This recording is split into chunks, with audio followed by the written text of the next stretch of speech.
We are going to do a preparatory step to create your torso block, and this is also a nice block to just have on hand. But what I've done is I've taken my skirt front and my skirt back, and I've transferred them over to some more hard paper. And what we're going to do is we're going to take these darts and combine them into one. So if you want to do this for the smaller patterns to create the torso block for this assignment and just for learning how to deal with a torso block. It's good to have a one dart as well anyways, but when you blow it up to your actual size and you're doing this for your personal block or sloper, some of you might already have only one dart to begin with, in which case don't worry about doing this. Just use your single dart skirt block to create your torso. So this is only if you're using 2 darts. So I want you to practice this with me on your smaller half size, size 8. But when it comes to actually doing it on your full size, you might not need to do this. And what we're gonna do is we're gonna keep, here's my center front, we're gonna keep this internal line right here exactly the same because we know that it already lines up with the dart on your bodice. So we're gonna keep this the same.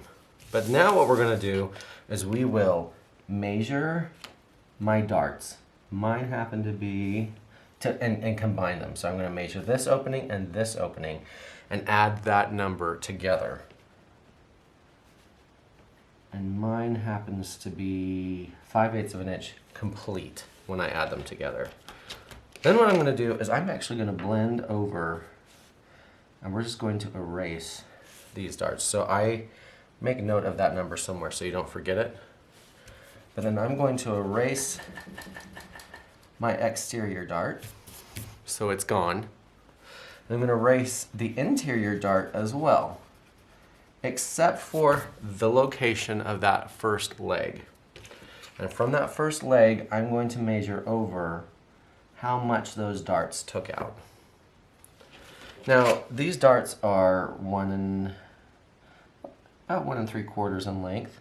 I'm going to increase that by 1/2 inch. So at full size, that would be 1 inch if you're doing this.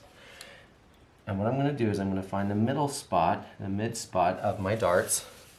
I'm going to take a line straight down parallel to center front.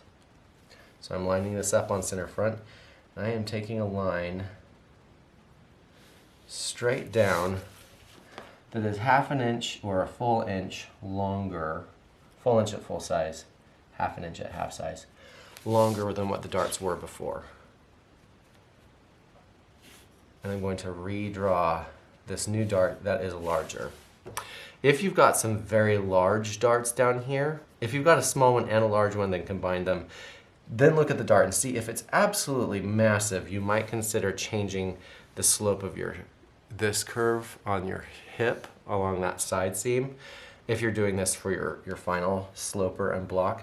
For this, you won't need to. All we have to do is get rid of all of this information in the middle, and I can cut this out just like this, but I'll have a single dart instead of a double dart, and it should fit very similar. There's the front, and I'm going to do the same thing to the back. I'm going to measure both, and these ones are both 1/2 inch. I'm going to keep this interior dart leg that's closest to center back. I'm going to blend over the top of those darts and just get rid of them. Or rather, we're going to get rid of where they're drawn, but we're going to combine them into one. And it's going to end up being a full inch. So it's kind of a massive dart. I don't love how big this dart is, which is why usually I use a double dart, but it's okay. On this, we're going to extend this dart down so that it is at a half size 1 inch up, but at a full size, this longer dart should end about 2 inches above your hip. So we're drawing this up 1 inch for here. I'm going to find the middle of my new dart, and I'm going to square down from center back not from center back, it's going to be parallel to center back. Just square down until it hits this point that is 2 inches up from the hip.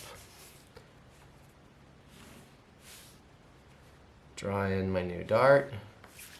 If it gets so massive that you're like, there's no way in the world I want to use that thing, we can always take a little bit off and make the side seam a little bit curvier. But this is basically what you're going to end up with. A center front with a single dart, and a skirt front with a single dart, and a skirt back with a single dart. And they should fit very, very, very similar to what it did before, with a couple of little alterations, but it's about as good as we can get by reducing 2 darts into 1. There you go. Do this before you pull up the torso sloper video and discover how to use a torso sloper. And there you go.